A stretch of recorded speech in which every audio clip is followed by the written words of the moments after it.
ఇండియాలకే South Africa super hit match చూసుకుంటే South Africa ఇండియాని 76 పరుగులతో మ్యాచ్ గెలిచింది.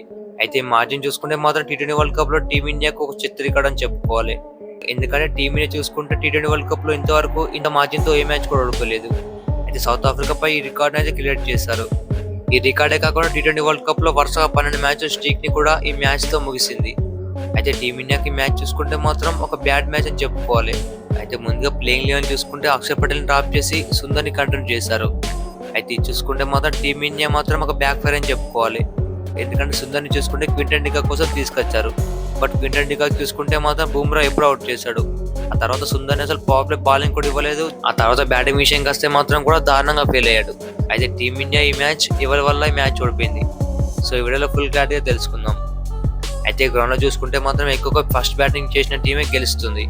సో అలాగే సౌత్ ఆఫ్రికా చూసుకున్నా కూడా ఫస్ట్ బ్యాటింగ్ చేసింది. అలాగే ప్లేయింగ్ 11 చూసుకుంటే సౌత్ ఆఫ్రికా టీం యాస్టిస్, అలాగే ఇండియా చూసుకున్నా కూడా యాస్టిస్ వచ్చింది. బట్ అక్షర్ పటేల్ చూసుకుంటే టీంని డ్రాప్ చేసింది. సో ఈ మూవ్ చూసుకుంటే మాత్రం ఒక ట్రిక్ మూవ్ అని చెప్పుకోవాలి. ఎందుకంటే లాస్ట్ టీ20 వరల్డ్ కప్ లో చూసుకుంటే అక్షర్ పటేల్ కీ ప్లేయర్. ఇప్పుడు చూసుకుంటే ఈ మ్యాచ్ లో డ్రాప్ చేశారు. అయితే ఈ మూవ్ చూసుకుంటే మ్యాచ్ అయిపోయిన తర్వాత ఒక రాంగ్ మూవ్ అని తేలింది. ఎందుకంటే సుందర్ చూసుకుంటే బ్యాటింగ్ లో రాణించలేకపోయాడు, బౌలింగ్ లో కూడా రాణించలేకపోయాడు. అయితే టీమిండియాకి మ్యాచ్ చూసుకుంటే ఒక మంచి గుణపడమని చెప్పుకోవాలి. ఎందుకంటే టీమిండియా పవర్ ప్లేలో ఆల్రెడీ 3 వికెట్ తీసుకున్నారు. బట్ అయినా కూడా సౌత్ ఆఫ్రికా చూసుకుంటే మంచి కంబ్యాక్ ఇచ్చింది. ఎస్పెషల్లీ మిల్లర్లకి బ్రేవ్స్ చూసుకుంటే మాత్రం 97 రన్స్ పార్ట్నర్షిప్ చేశారు.